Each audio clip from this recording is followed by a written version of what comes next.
Okay, so we are all caught up in this massive AI gold rush, right? And for the last few years, the mantra has been pretty simple.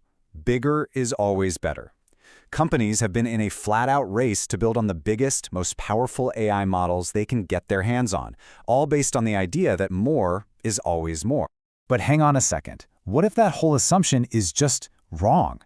In this mad dash for scale, are we maybe overlooking a smarter, more efficient, and, maybe a more revolutionary path?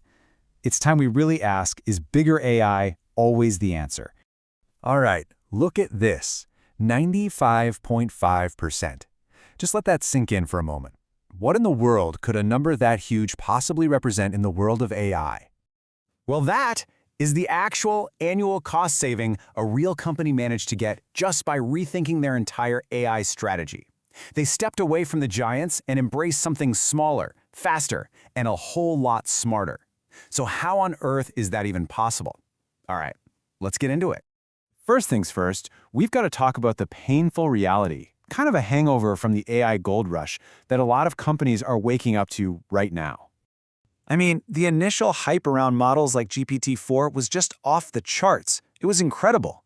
It let people build prototypes in record time and opened up all these new possibilities.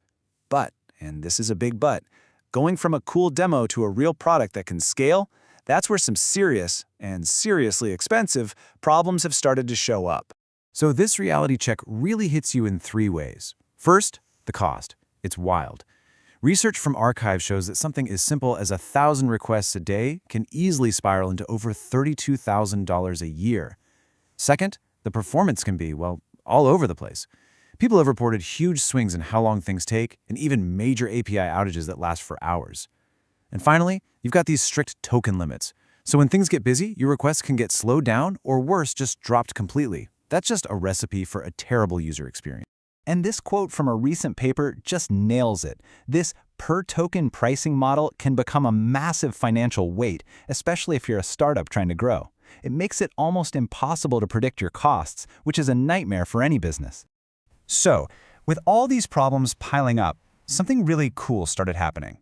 A new movement started gaining serious momentum. It's not about building bigger, it's all about building smarter. Welcome to the small model revolution. Okay, so what are we even talking about here? We're talking about small language models, or SLMs. These are usually open source models you can run on your own servers. Now, I love this analogy. Think of GPT-4 as a Swiss Army knife. It can do a whole bunch of things pretty well. But SLMs, they're like a toolbox filled with specialized instruments. You wouldn't use that tiny knife to build a deck. You'd want a power saw, a drill, a level. SLMs are those perfect, efficient tools built for one specific job. And just how efficient are we talking? Well, get ready for another number, 29 times. Yep, that is the cost reduction a team found in a real-world case study when they swapped out GPT-4 for a self-hosted small language model for one of their live features. This isn't just theory, folks. This is what actually happened in a production environment. So this is where it gets really interesting. It's time for the showdown. Let's put these big models and their smaller challengers head-to-head and see what the data really says. Let's start with speed and cost. Based on data from a group that processed millions of documents, GPT-4 Turbo takes over 20 seconds to process a document, and it costs about $10 per million tokens. Now look at Amazon's Nova Micro. 5 seconds. That's 4 times faster, and the cost? A tiny 3.5 cents. Or how about Google's Gemini Flash? 7 seconds for 10 cents. The difference is just staggering.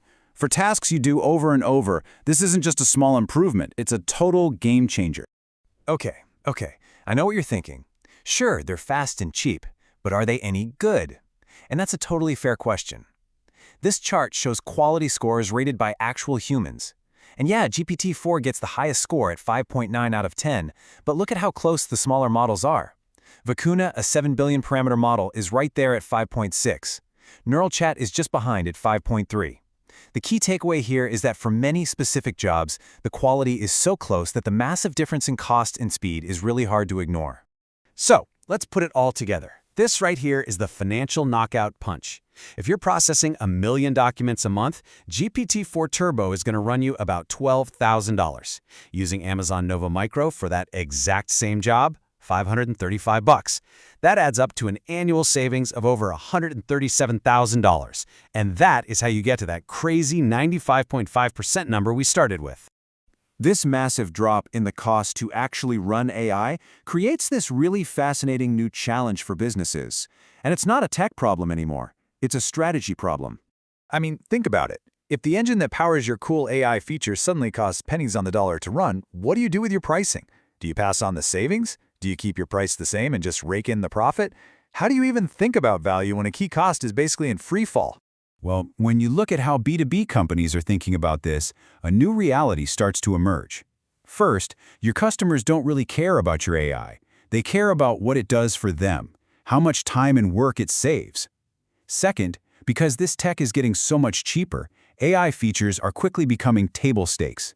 They're just an expected part of the software, not some fancy add-on. So the bottom line is pricing has to shift away from counting tokens and towards the actual real-world value you're delivering to your customer. So with all this in mind, what can you actually do? What does a smart, cost-effective, future-proof AI strategy really look like? Let's break down the playbook. Here's a 4-step plan any team can follow. First, just audit your current AI usage. Figure out where you're using a giant, expensive model when you don't need to. Second, map those specific tasks to the right-sized models. It's all about using the right tool for the job. Third, build a hybrid system that can route tasks intelligently.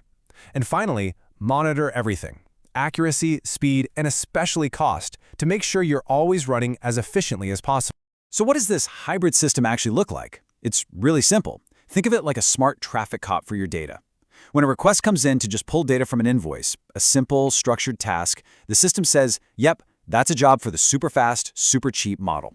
But when a request for a complex legal analysis comes in, it says, whoa, this one needs the big brain. Let's send this one to GPT-4.